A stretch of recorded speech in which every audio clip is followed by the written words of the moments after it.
Hello. आज हम discuss करेंगे रेड डेटा बुक क्या होती है। रेड डेटा बुक एक ऐसी बुक है जिसमें इंडेंजर्ड स्पीशीज़ के नाम लिखे गए हैं या ऐसी स्पीशीज़ के नाम लिखे गए हैं जो थ्रेटेंड हैं, यानी जिनकी जान को खतरा है और वो कभी भी एक्सटिंक्ट यानी कि विलुप्त हो सकते हैं।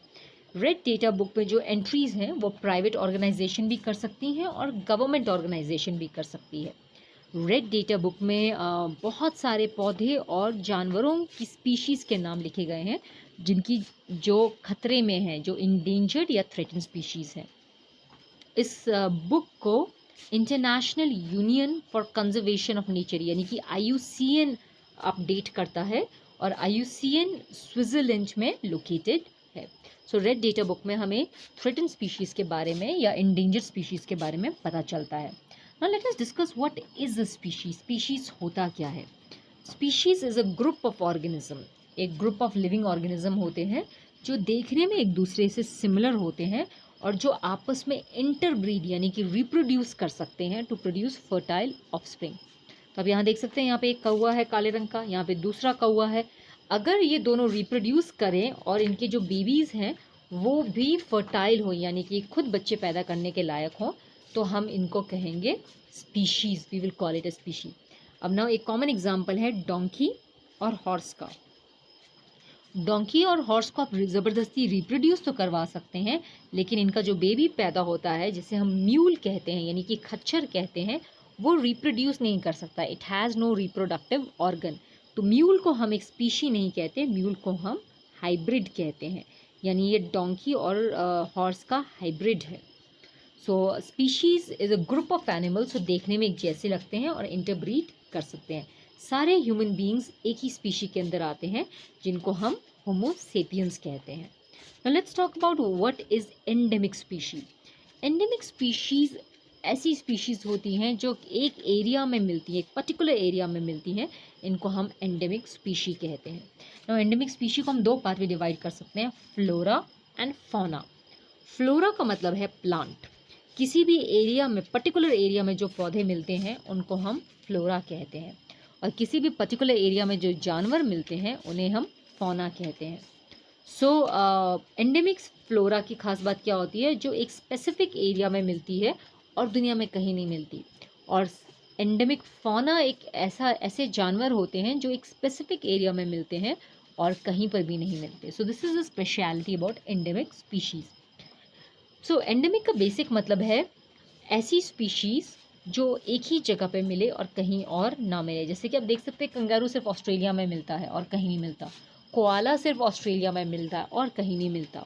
सो they are endemic to these areas. तो यहाँ पे आप देख सकते हैं, ये हमारे पास रेड पांडा है। This is a cute little red panda जो सिक्किम और नॉर्थ ईस्टर्न एरियाज़ में ही मिलता है और बाकी इंडिया के हिस्सों में नहीं मिलता। उसी तरह से इंडियन पीकॉक, इंडियन कोबरा, ये इंडिया के लिए एंडेमिक है, जो इंडिया में ही मिलते हैं। लायन टेल्ड मैकाक, ये एक तरह का बंदर है जिसकी गोल्डन कलर के हेयर प्रेजेंट होते हैं और ये इंडिया में मिलते हैं और कहीं नहीं मिलते। इन तरह की स्पीशीज़ को हम एंडेमिक स्पीशीज़ कहते हैं। सो वो प्लांट और एनिमल की स्पीशीज़ जो एक ही पर्टिकुलर एरिया में मिले। फॉर एग्जांपल, साल एक पेड़ होता है, साल ट्री, और वाइल्ड मैंगो ये पंचमढ़ी के लिए एंडेमिक है। पंचमढ़ी हम जानते हैं कि मध्य प्रदेश में है। ये साल का पौधा है, ये वाइल्ड मैंगो का पौधा है। ये सिर्फ पंचमढ़ी मध्य प्रदेश में मिलते हैं और कहीं नहीं मिलते।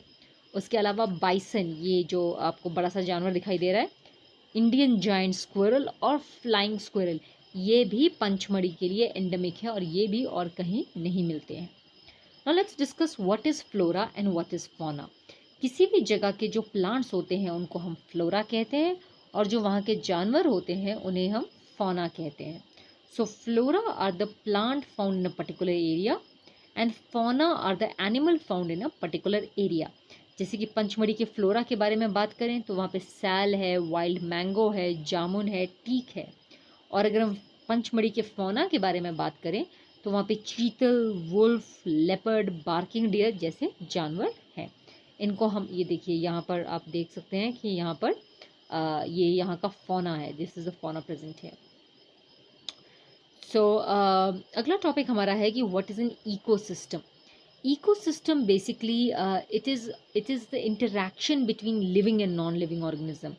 किसी भी एरिया में जहाँ पे living organism non living organism के साथ इंटरैक्ट करते हैं और एक दूसरे के साथ भी इंटरैक्ट करते हैं, इस इंटरैक्शन को हम इकोसिस्टम कहते हैं।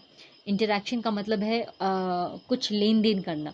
जैसे कि आप यहाँ पर सिक्किम में रह रहे हैं तो आप यहाँ की हवा को अंदर अपने अंदर ऑक्सीजन को ले रहे हैं, और आप यहाँ का खाना खा रहे हैं तो आप यहाँ के नॉन लिविंग सब्सटेंसेस के साथ इंटरैक्ट कर रहे हैं।